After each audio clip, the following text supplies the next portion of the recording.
Hello, this is the Silver Watchman, and welcome back to Space Expedition. This is episode 2, and in the previous episode, I was just quite literally gushing over space. But in this episode, you're gonna learn why. Sorry, got a little bit of a... It's cold out here. So I got this little bit of a cold, but that's okay. So, as we all know, or as you will know, God made the heavens above and the earths below. Everything that is above us and everything that is below us, God has made.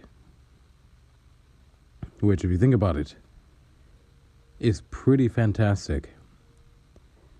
Because what he first did is he spoke the universe into existence.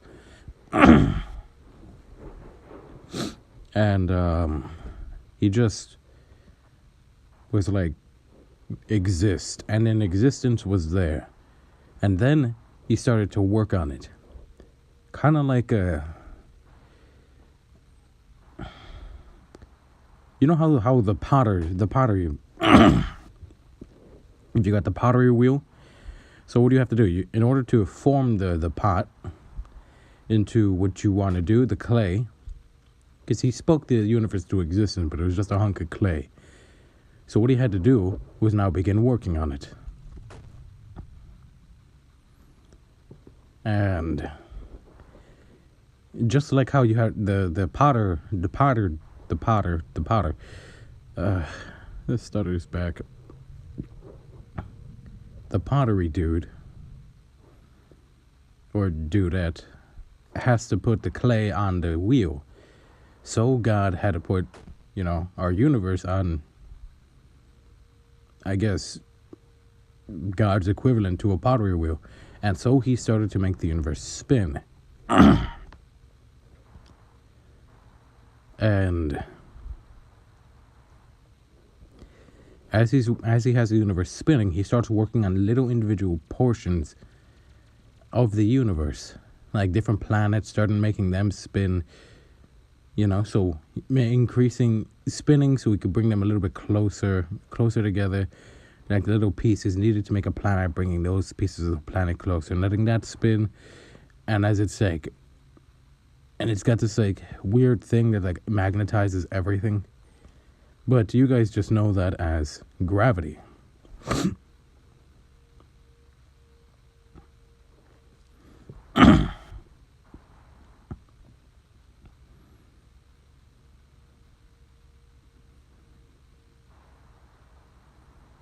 And with this gravity, it pulls everything to the center, which God used to pull planets together out of various materials of the universe, and Earth being one of the most unique planets in the universe.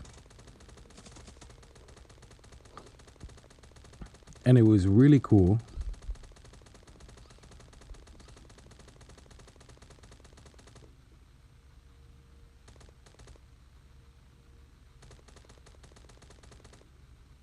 Well, okay then.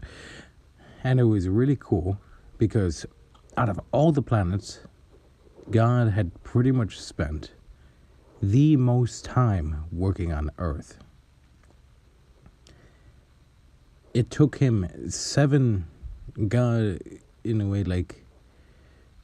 days to make Earth.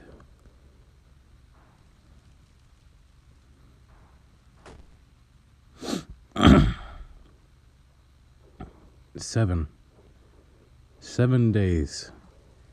Now, if you're going literal, that's saying, well, it took 7,000. No, 6 days, and then the 7th day was for resting. So it took them really 6 days.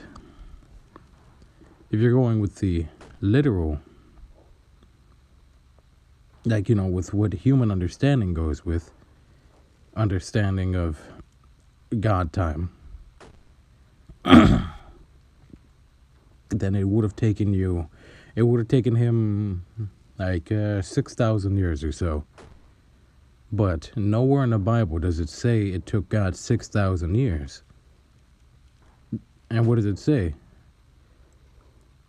God's understanding is not our own. So God's understanding of time isn't like ours either. So,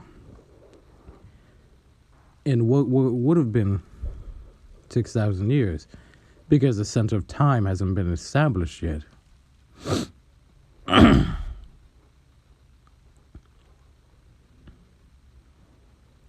That is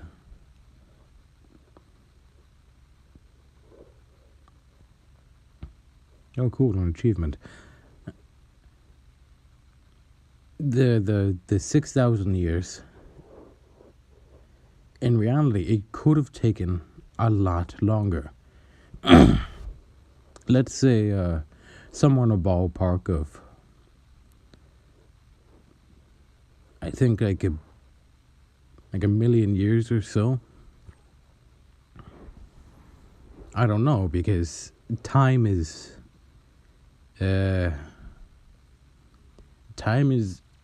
in a way just a measurement. So, like a day on Earth in the actual universe is not really a day at all, because a day to God, he's outside of the universe, so God's time is actually the right time, but Earth time is the time that everybody recognizes, because it's how we measure the day. Different actions, different things.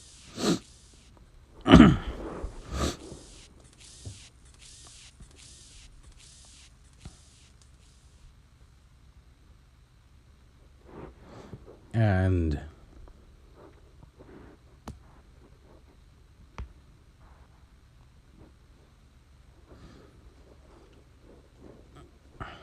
a lot of things we see, they spin.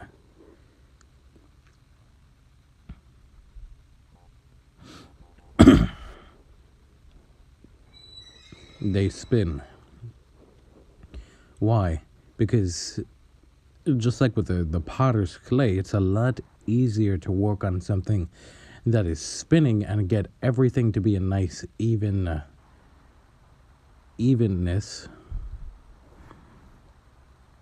than it is to work on something that isn't spinning and get that even when it's not spinning. So part of what you do when you're working on clay and you're making like a bowl or something like that, you got to work on making it bigger. So what do you do? You work on the edges and make that spread out farther and farther as you try to make the designs within the clay a little bit more intricate. That is technically what God is doing with our universe. He has the universe spinning, but just like on Earth, we don't perceive the Earth spinning. Because we're in the universe, we don't perceive the universe spinning.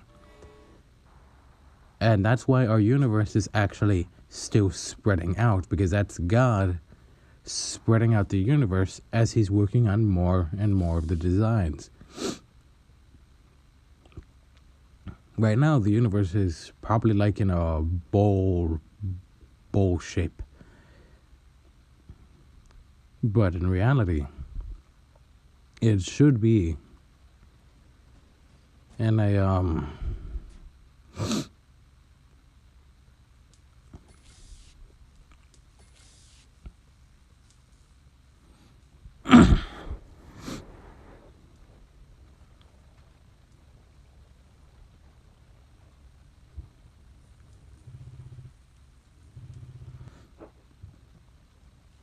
it should be in a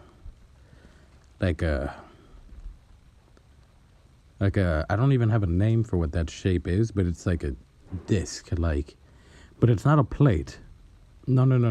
It's not a plate, but it's like a disc. like a disc, but not a disc because it's very not disc-like. But it's so cool because God is still he never stopped working on the universe. And even on Earth, God is still working on Earth as well. Different things. I'm talking about nature here, not the stuff that man has done. We're talking about nature because every now and again you guys just kind of discover this this new type of animal, like a different species of spider. And it's super cool because God is really subtle about it all.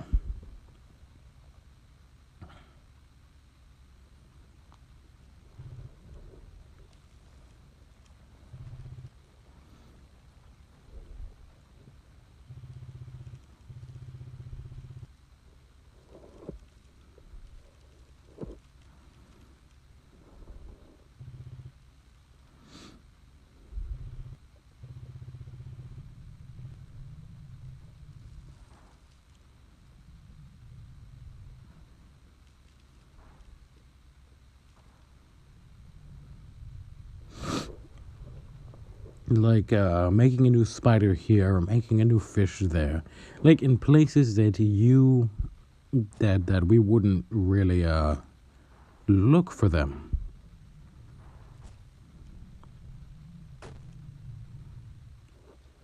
Which if you think about it, makes a lot of sense because part of what God does is he wants to give us a choice that to believe whether or not he exists. So he does things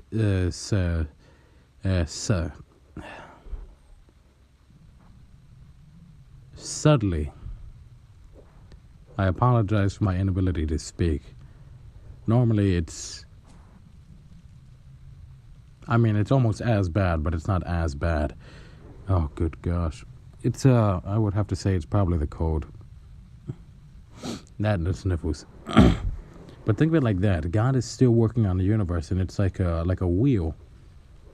No, it's like a ball right now, and he's like spreading it out and working on different sections of the universe. That's why like some galaxies look the way they do, and some galaxies look the way the others do, because he's just like, he spins it and then he stretches it out or thins it out.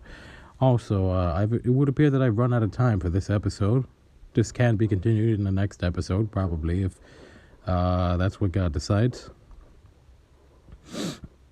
So I say this: glory be to God. Glory be to God in the highest. This is truly an honor that I get to do this. And space is probably one of my favorite topics to talk about because there's so much to say. There's so much to look into. I haven't even scratched the surface of like all the cool things that God has done. So glory be to God for that. Glory be to God that you're here. And thank you. This is the Silver Watchman signing out.